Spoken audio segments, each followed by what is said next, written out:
Need to replace batteries on my 2006 48-volt bad boy buggy. What replacement batteries should I use? Also, do I have to go back with 8 6-volts or can I use 6 8-volt or 4 12-volt?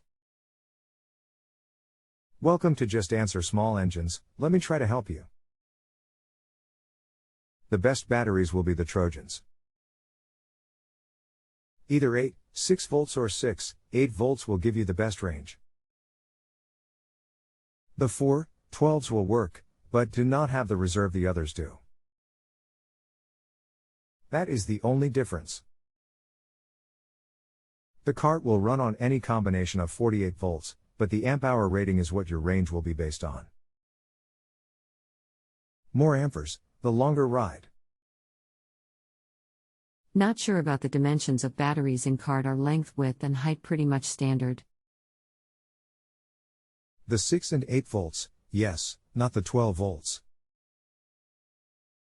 Thank you, Curtis. That helps, especially since I'm 3 hours away from cart and can now purchase batteries here and bring to camp knowing they will fit. You have a great day.